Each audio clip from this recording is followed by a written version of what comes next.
ते साहेब आले त्यांनी सांगितलं की ह्या रूम मध्ये अक्षय मामा नेहमी राहायचे, ती रूम आम्ही तुम्हाला दिलेली आहे. सिनेमा रिलीज व्हायला त्या दिवशी ती रूम मला मिळाला, म्हणजे कदाचित त्यांचा आशीर्वाद असेल की नाही मला, म्हणजे आशीर्वादच असेल ना, ती रूम योगायोगाने मला मिळाली. 2 दिवस मी त्या रूम मध्ये म्हणू शकतो राहिलो आणि मी फील करत होतो की ते काय कुठे असतील, काय करत असतील किंवा काय सगळ्या गोष्टी. तर धन्यवाद, तुम्ही मला जी उपमा दिली मी तेवढं त्या लेवलच जाणार ना, माझी तेवढी लायकी नाहीये, पण डेफिनेटली प्रयत्न करेल. आणि मला फार बोलता येत नाही असं माईक वरती, मला जे दिलं स्क्रिप्ट मध्ये त्यातही काही ऍडिशन असतात, त्यातले मी नीट बोलत नाही. मला एक असं वाटतं की जर आमची शाळा नसती, मी ज्या शाळेत शिकलो, आज सरांनी माझा एरिया पण बघितला, ती शाळा नसती तर कदाचित मी आज इथेही आलो नसतो आणि पवईच्या आमच्या पाईपलाईनच्या पलीकडे गेलो नसतो. मी आजही म्हणजे समोर बसलोय म्हणून नाही, माझ्या मागून विचारा किंवा माझा मित्र येतो असं त्याला विचारा, मी सगळ्यात जास्त घाबरतो माझ्या शिक्षकांना आजही.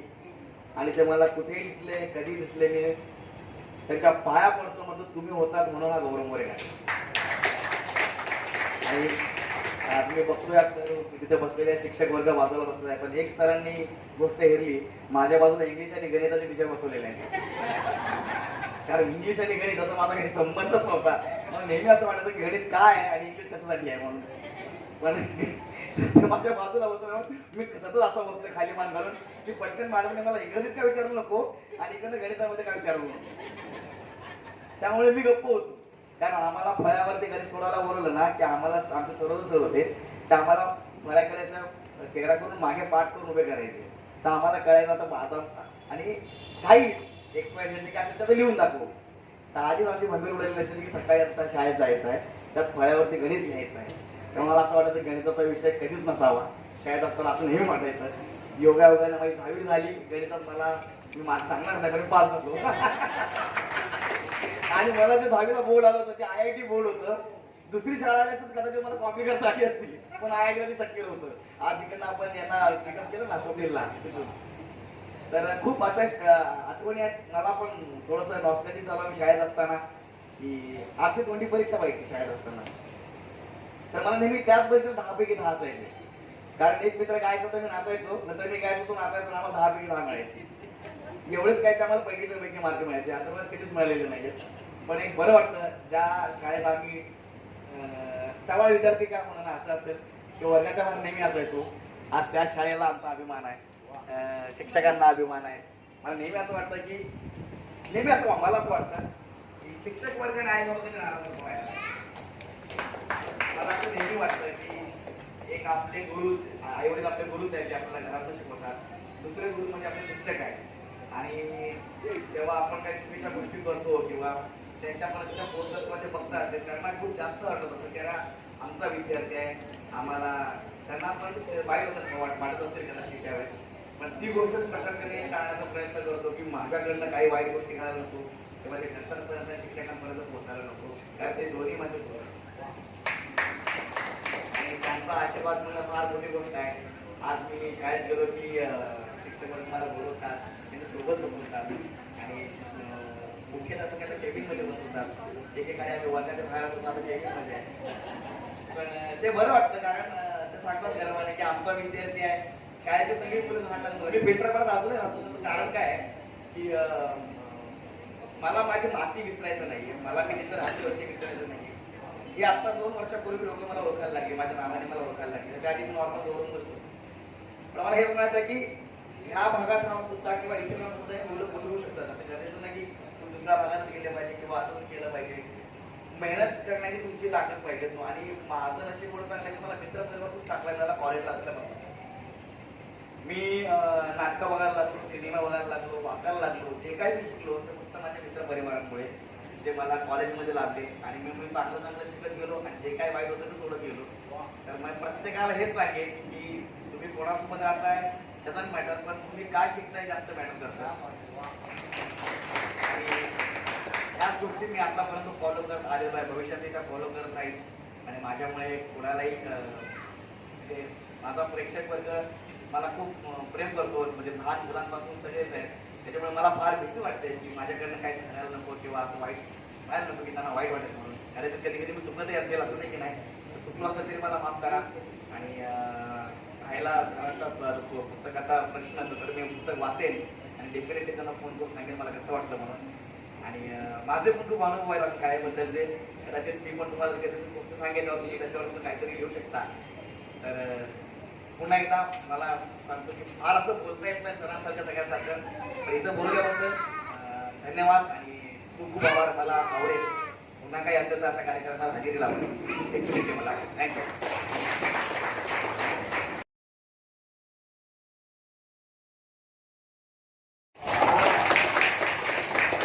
आपल्या अभिनयाचा आरसा असा लख त्यांनी दाखवला कि आईने में शक्ल हुबहू मेरी है पर मेरी आवाज उसमें क्यों नहीं, क्योंकि एक के पीछे दिल है दूसरे के पीछे दीवार. आणि ही दीवार त्यांनी पाडलेली आहे प्रेक्षक आणि अभिनेत्यामध्ये. खरोखर त्यांच्या पुढे सगळेच जण त्यांचे चाहते आहेत. आपण कार्यक्रमाच्या समारोपाकडे आलेले आहोत. त्यांनी त्यांच्या आठवणी सांगाव्यात. मी काही प्रश्न विचारत नाही, तुम्हीच सर बोला. जोरदार टाळ्यांनी आपण इथे त्यांना आमंत्रित करूया. आणि आवडीने पण इथे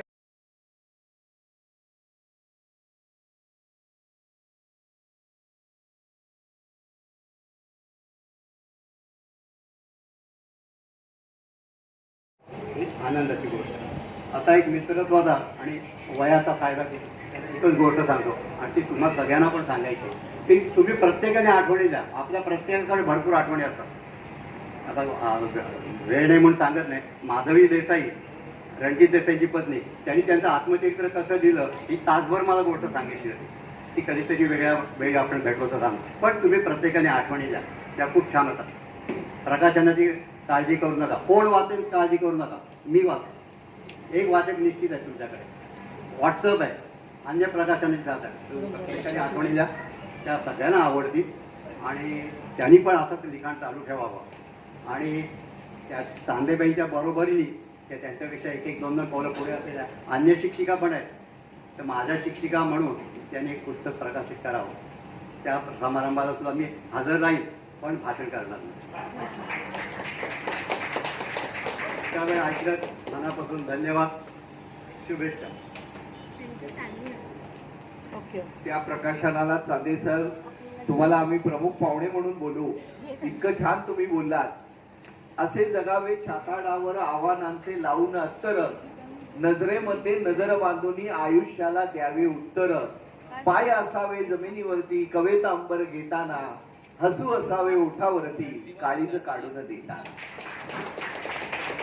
विद्यार्थ्याला शिक्षक सगळं काळीज काढून देत असतो आणि म्हणून असे विद्यार्थी घडतात. या ठिकाणी आमच्या आदिती अभ्यंकर मॅडम पण उपस्थित आहेत. चांदेबाईंच्या अनेक आठवणी तुम्ही सांगितल्यात. खरं म्हणजे प्रत्येक विद्यार्थी त्या आठवणीवर जगत असतो आणि तो घडत असतो. प्रत्येक घराघरामध्ये मुद्दाम तुम्ही वाढदिवसाला कुठे लग्नाला आहेर करण्यापेक्षा पुस्तकं भेट दिली पाहिजे. जसं मगाशी गौरव सर बोलताना म्हणाले की लोक चित्रपट बघत नाहीत, लोक पुस्तकं वाचत नाहीत, लोक गाणी ऐकत नाहीत, लोक काहीच करत नाहीत. फक्त ते मोबाईलच्या स्क्रीनवर अहोरात्र पिंगा खेळत असतात आणि ते लोकांचे रील बघतात. त्यामुळे कधी त्यांच्या आयुष्याचा नाचगा घुमा होतो कळत नाही. हे बदलण्यासाठी या आशा जोशी मॅडम, काळे मॅडम, या सगळ्या गोखले मॅडम, या सगळ्या शिक्षकांची तटबंदी किल्ल्यासारखी असणं गरजेचं आहे. तेव्हाच अबोल सरांसारखी व्यक्तिमत्व घडू शकतात. कारण ज्यांची हृदय झाडांची त्यांनाच फक्त फुलं येतात, तेच प्रकाश पिऊन घेतात, तेच ऋतू झेलून घेतात. असं खऱ्या अर्थाने म्हणजे ते अमेरिकेत गेले, वेगवेगळ्या देशांमध्ये गेले, पण त्यांनी आपल्या डोंबिवलीच्या मातीला ते विसरले नाही. इतका त्यांचा नम्रपणा. त्या दिवशी त्यांना एका मुलांच्या कार्यक्रमात पुरस्कार मिळाला तर ते स्टेजला बघून खाली दंडवत त्यांनी घातला. इतकी नम्रता.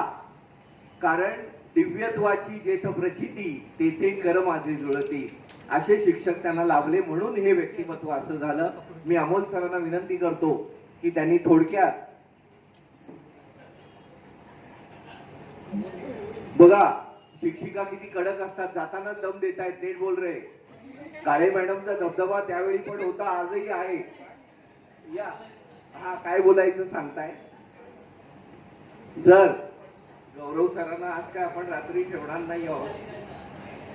त्यामुळे या लवकर मनोगत व्यक्त करण्याची विनंती मी अमोल सरांना करतो.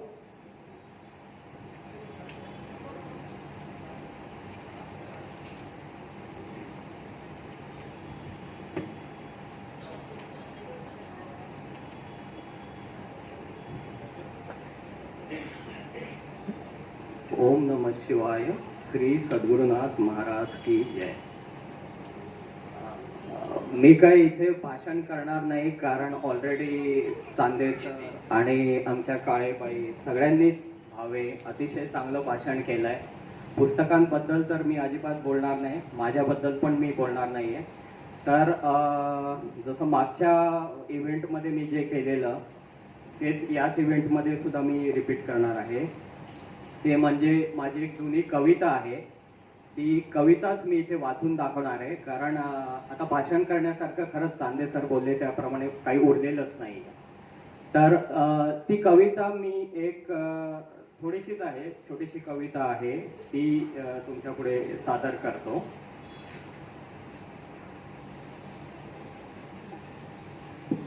कवितेचं नाव आहे बेंचमेट.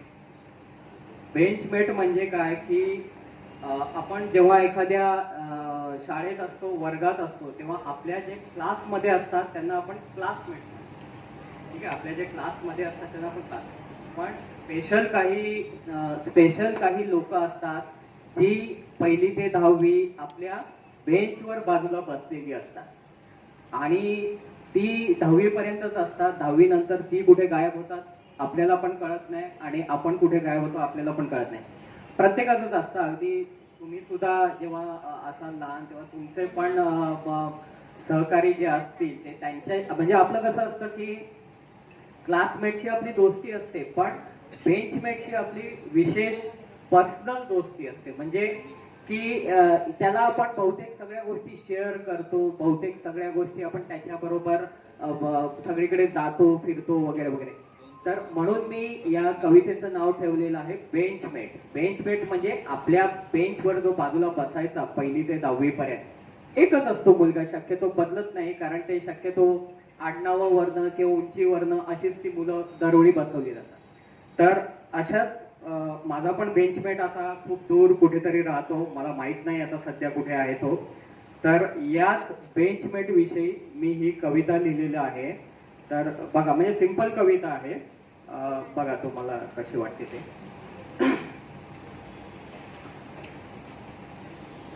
बघ तुला आठवतं का, बघ तुला आठवतं का, गळ्यात गळे घालून शाळेत चाललेले आपण, पाठीवर ओझी दप्तरांची, डाक शाईचे हातावर आणि भीती राहिलेल्या गृहपाठाची, बाईंच्या ओरडण्याची. बघ तुला आठवतं का, बघ तुला आठवतं का, एकच एक बेंच आपला. बघ तुला आठवतं का, एकच एक बेंच आपला, दोघांनाही ऐसपैस. बघ तुला आठवतं का, एकच एक बेंच आपला, दोघांनाही ऐसपैस. एक खिळा वर आलेला, कंपासने ठोकलेला आणि खरचटलं तुला कधी, मला कधी टोचलेला. बघ तुला आठवतं का.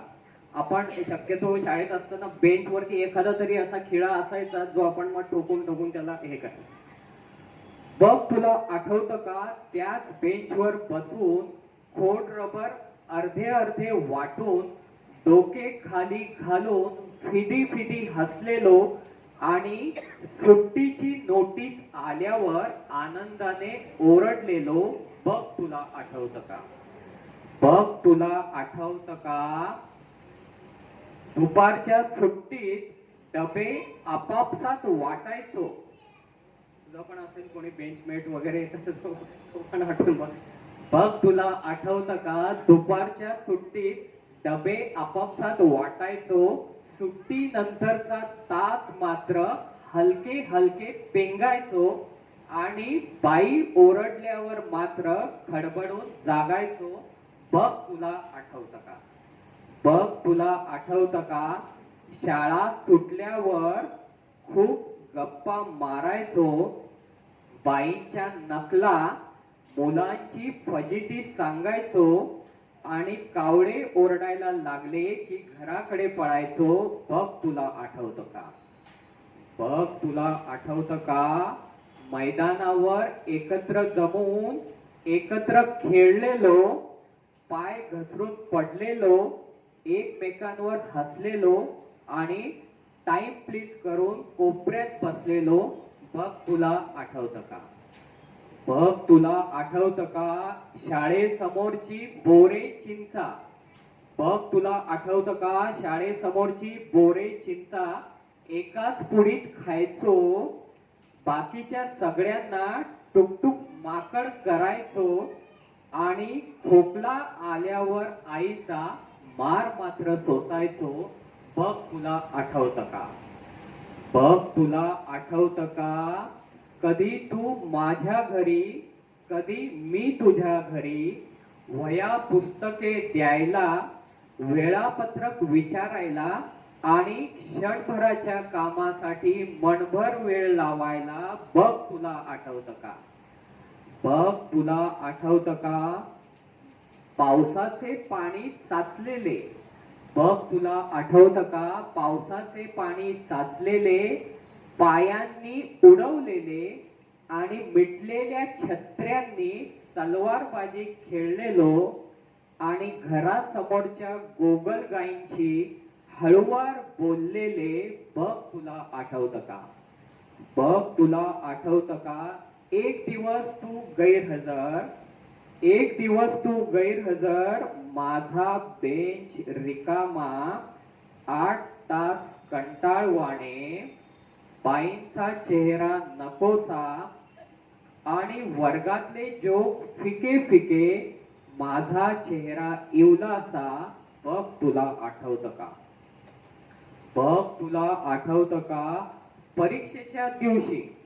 बघ तुला आठवतं का? परीक्षेच्या दिवशी बाजूच्या देवळात जायचो, देवाकडे बघून डोळे मिटून बोलायचो आणि पास झाल्याचे पेढे मात्र हसून हसून भरवायचो. बघ तुला आठवतं का? बघ तुला आठवतं का? 2 महिन्यांची सुट्टी कशी कशी घालवायचो, तेच ते गाव शिळे, तीच ती माणसं जुनी आणि शाळा पुन्हा कधी भरेल हीच आस ध्यानी मनी. बघ तुला आठवतं का? बघ तुला आठवतं का? सॉरी, पण तुला आठवत नसेल, पण तुला आठवत नसेल, परवा आपल्याच शाळेत गेलो, पण तुला आठवत नसेल, परवा आपल्या शाळेत गेलो, त्याच बेंचवर विसावलो, मुले सगळी हजर होती, गणित सगळी फळ्यावर होती, मात्र माझा बेंच रिकामा होता, मात्र माझा बेंच रिकामा होता, कारण तू एका ध्रुवावर तर मी दुसऱ्या ध्रुवावर होतो. बघ तुला आठवतं का? बघ तुला आठवतं का? कारण मी एका ध्रुवावर आणि तू दुसऱ्या ध्रुवावर होता, कारण मी एका ध्रुवावर आणि तू दुसऱ्या ध्रुवावर होता. धन्यवाद. त्यावरनं त्या हे करत गेल्या आणि मग त्यांना लागलेली पुस्तकं आम्ही विकत आणत होते. त्याच्यात तो चांदोबाचा उल्लेख आलेला आहे त्या लेखात. तर त्याची छोटीशी गंमत अशी सांगतो की संस्कृत शिकवायची तर मुलांना संस्कृतची आवड कशी निर्माण होईल, तर गोष्टी सांगू. तर गोष्टी कुठनं सांगायच्या, तर मला आठवतं की चांदोबा 9 भाषातनं निघायचा. त्याच्यात एक संस्कृत भाषा होती. मला पत्ता आठवत होता मद्रासचा.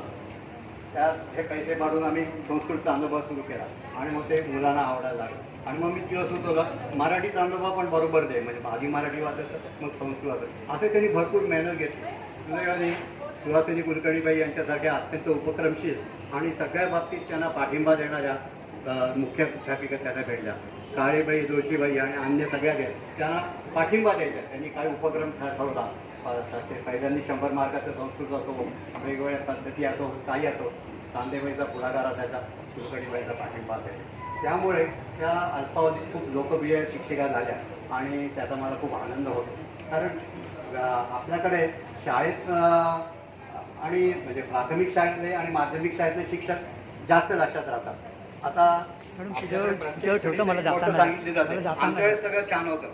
हे आली आता काय होतं चित्रपट असो, राजकारण असो, शिक्षक असो, तसं काही नाही.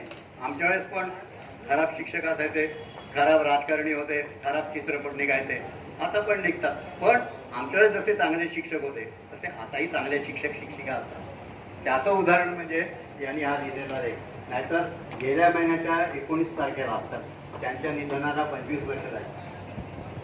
अशा शिक्षिकेची त्याला आठवण यावी आणि त्यांनी 25 मिनिटाचा दीर्घलेख द्यावा आणि तो प्रसिद्ध करावा. याच्यापुरतं शिक्षण त्या असल्या तर त्यांना भरूनच आलं त्याची खात्री करावी. तर हे शिक्षकाचं संचित आहे. बॉलरही नसतो, तो फक्त विदाऊट तिकीट आलेला प्रेक्षक असतो.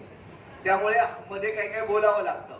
त्यामुळे माझी कुठलीही गुगली ही पुण्यातून आलेली नाही, ती फिल्टरपाड्यातून आलेली असेल. हा पवई फिल्टरपाडा. यानंतर आमच्या आज चांदे मॅडम नाही आहेत, कारण ज्यांनी अनेक विद्यार्थ्यांना घडवलं ते सगळे शिक्षक इथे आहेत. त्यातल्याच एक चांदेबाई. कारण विद्यार्थी जो घडतो त्याला आजूबाजूचे शिक्षक कसे लाभतात याच्यावर फार महत्वाचं असतं. काल मला एक माझाच विद्यार्थी भेटला, तर त्यांनी माझ्याबद्दल काहीच बोलला नाही. तो म्हणाला, अहो त्या एका मॅडमनी मला वर्गाच्या बाहेर उभं केलं होतं, शिक्षा केली होती त्याला. म्हणजे मी त्याच्याशी इतका प्रेमाने वागलो हे त्याच्या लक्षात नाही राहिलं, त्याला शिक्षा केली होती हे लक्षात राहिलं. त्यामुळे शिक्षकांनी शिक्षा करताना विद्यार्थ्याचं मन जपलं पाहिजे. अनेक मुलं मोडतात, पण हे शिक्षक असे आहेत की ज्यांनी अमोल सरांसारखी, अमित सरांसारखी व्यक्तिमत्व घडवलेली आहे. आते हैं नए लोग पुराने नहीं आते, जो बीत गए जमाने वो लौट के नहीं आते, लकड़े के मकानों में चिरागों को ना रखो तुम. अवनी इकडे पण लक्ष दे, मोबाईल नंतर बघ. लकड़े के मकानों में चिरागों को ना रखो तुम, अब आग बुझाने के लिए पड़ोसी भी नहीं आते. आणि असं वातावरण असताना संवेदनशील मन घडवावी. मगाशी हॉटेलमध्ये चहा घेताना गौरव सर हेच म्हणाले की ज्या विद्यार्थ्याला पाहिजे ते त्याचं त्याला करू द्या, त्याचं आकाश त्याला शोधू द्या. प्रत्येकाची खिडकी वेगळी आहे, सगळ्यांच्या खिडक्या स्लायडिंगच्या होत नाही. आणि हे आमच्या चांदे मॅडमनी शिकवलं. त्यांचे मिस्टर इथे उपस्थित आहेत. मी त्यांना पुन्हा एकदा कमीत कमी बोलण्याची विनंती करतो. आणि त्याला आम्ही ना त्याच्या घराच्या बाजूला एक ताडगोळ्याचं झाड होतं. डोंबिवलीत ताडगोळ्याचं झाड आता दिसत नाही, पण त्या काळाची गोष्ट सांगतोय मी. ताडगोळ्याचं झाड होतं, त्यामुळे त्याला ताड्या नाव ठेवलं. ताड्या म्हणजे आम्ही फुटबॉल जेव्हा खेळायचो ना, तो असा मध्ये उभा राहिला ना, त्याला बाजूने डॉच करून जाऊच शकत नाही, कारण पाय टाकला की तो सहज पाडायचा. तर त्याच्याबद्दल म्हणजे खूप काही गोष्टी आहेत माझ्या, पण जास्त मी सांगत नाही. पण ही एक गोष्ट ताड्या म्हणून लक्षात येईल म्हणून सांगतो. बाकी अमोलचं लेखन विपुल आहे, त्याची अजून 2-3 पुस्तकं निघू शकतात एवढं मी सांगतो. त्याच्यामुळे लवकरच तो ते सगळं लिहिल आणि तो पिक्चर पण बनवणार आहे. आणि आपल्याकडे ऑलरेडी गौरव मोरे साहेब आहेत की जे त्यांनी ऍक्टर म्हणून त्यांनी होकार पण दिला आहे मला. ओके, तर त्याच्यामुळे आपल्याला कदाचित पुढे लेखक दिग्दर्शक म्हणून अमोल निरगुडे आणि ऍक्टर म्हणून गौरव मोरे स्पेशल डायलॉग तो असतो ना, तसं मी सांगतो आणि संबोधतो. I am Amit Bhave from Manpada. काना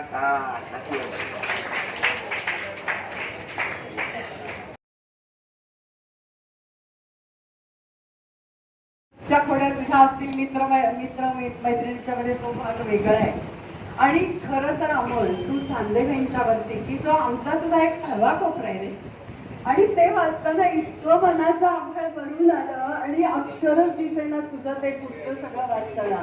कारण चांदेबाई, मी आणि इथे बसलेल्या माझ्या सगळ्या गुरु म्हणजे आमच्या madam Kulkarni madam, Gokhale madam, आमचा जोशी मॅडम, आमचा एक खूप छोटा ग्रुप होता. आणि शाळा सुटल्यावर देखील आम्ही रेंगाळत असायचो, आम्ही खूप गप्पा मारायच्या. तेव्हा खरोखरच खूपच त्या प्रकरणाला तर मन खूप हळवं केलं. आणि अर्थात त्यांची खूप छान आठवण लिहिली आहेस. आणि खूप मला याचं कौतुक वाटतं की तुका आकाशा एवढं हे पुस्तक तुला त्यांनी भेट दिलं. आणि तुकारामांचं वैकुंठ गमन आणि बाईंचं गमन, या किती तू छान व्यक्त केलेस, या दोन्हीची तू इतकी छान सांगड घातलीस अमोल, की खरंच त्या लेखाला नावही तू इतकं समर्पक दिलंयस की तू का आकाशा एवढा. आणि बाई आमच्या खरंच आकाशा एवढ्याच होत्या. त्यांचं स्मरण ते खरंच आकाशा एवढा आम्हाला एवढ्या रे. आणि परत ते जिया, मी आत्ताच म्हटलं की जिया उल हकचं वाचताना तुझ्यातला खोडकरपणाही मला जाणवला. आणि तू जी नावं लिहिली आहेस म्हणजे सुरेश अमोल, मला वाटतं ती सुनील अनिल आहे. तू खरी खरी नावं का लिहिली नाहीस मला त्याचं आश्चर्य वाटलं. कारण ही जोडी जी होती आमच्या शाळेतली सुनील अनिल, तर ती पेटी आणि तबला कायम शाळेतले कल्चरल ऍक्टिव्हिटी जास्तच मला आवड असल्यामुळं या सगळ्यांचा माझ्याशी जास्त संपर्क असायचा. आणि त्यांच्याबद्दलचंही तू छान लिहिलेस, पण त्यांची नावं जर लिहिली असतील खरी खरी तर मला बरं वाटलं असतं. आणि अर्थातच चांदेबाई त्यांना गमतीनं सुनील अनिलो असं म्हणायच्या, कारण ते जुळे होते दोघंही, सुनील आणि अनिल, म्हणून सुनील अनिलो असं संस्कृत बाईंचं, तर ते त्यांनी नाव त्यांचं ठेवलेलं होतं. आणि आता थोडं मी भालचंद्रकडे येते. आणि मी खरं तीच संधी या ठिकाणी घेणार होते की भालचंद्र खांडेकर माझा सुद्धा तो खूप एक हळवा कोपरे भालचंद्रचा.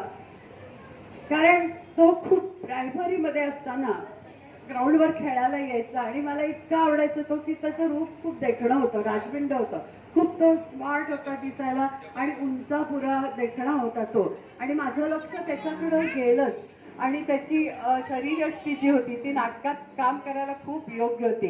आणि त्यावेळी मी ते हुतात्मा म्हणून एक नाटक आमचे माननीय कैलासवासी घांगरेकर, पांडुरंग घांगरेकर यांच्या साह्यानं बसवलेलं होतं. आणि खरंच त्यांनी इतकी सुंदर त्या ठिकाणी भूमिका केलेली होती. आणि तू जो प्राजक्ताचा उल्लेख केलायस अमोल, तर प्राजक्ता नव्हती ती शिल्पा शिर्के होती. तर शिल्पा शिर्के हो मला माहिती,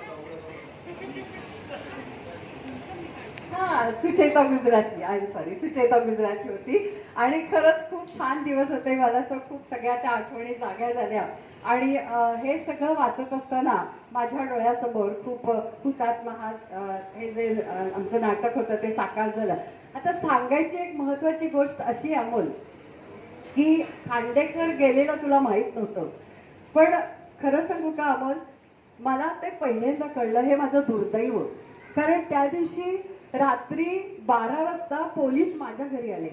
आणि ते कसे आले की बाहेर स्वामी विवेकानंद शाळा एवढं फक्त कळलेलं होतं, त्याला ट्रेनमध्ये पडून त्याचा अकाली मृत्यू झाला. आणि तो फक्त स्वामी शाळेचा एवढा फक्त धागा दोरा. मग ते आमच्या शाळेच्या प्रिमायसेस मध्ये आले. मग त्यांना तिथं कळलं की इथे शाळेतल्याच बाई राहतात, मी तिथेच राहते दत्तनगर शाळेपाशी. आणि म्हणून ते पोलीस रात्री जवळजवळ 11:30 ते 11:45 वाजता माझ्या घरी आले. माझ्या काळजाचा ठोका चुकला, म्हटलं पोलीस आपल्या घरी इतक्या रात्री कसे काय आले. आणि मग त्यांनी मला ती गोष्ट सांगितली की बाई तुम्ही ओळखता, हो सर ओळखते. तर म्हणे असं झालेलं आहे, तर आम्हाला त्यांच्या घरचा पत्ता मिळेल का, आम्हाला त्यांच्या घरी कळवायचंय. आम्हाला ऐकतं. तर मला इतकं वाईट वाटलं की अशी वेळ माझ्यामध्ये आली. आणि दुर्दैवाने मला त्याचं खरंच मला त्याचं घर माहीत होतं, कारण संबंध आमचे नाटकामुळे वगैरे मुलांशी जास्त येतात. मग मी त्या पोलिसांना घेऊन रात्री 12:30-1 वाजता त्याच्या घरी गेले. आणि अशा पद्धतीनं त्याचं ते जाणं, अकाली जाणं होतं, तर ते खूप अगदी हृदयाला चटका लावून जाणार होतं. मग त्याची आई होती, तू गेल्यास त्याप्रमाणे आई, आणखी तो आणि त्याचा मोठा भाऊ आणि बहिणी असं ते एकत्र कुटुंब राहत होतं. पण मोठा भाऊ आणि बहिणी जे होते ते खूप काही म्हणजे चांगले संबंध नव्हते. मग नंतर आई आणि लेक वेगळा, आणि पुढे आई खूप कामं करायची, स्वयंपाकाची, अशी सगळी ती स्टोरी होती. पण आईला ते इतका शॉक बसला की पुढं त्या पण आजारी पडल्या त्या शॉकनं.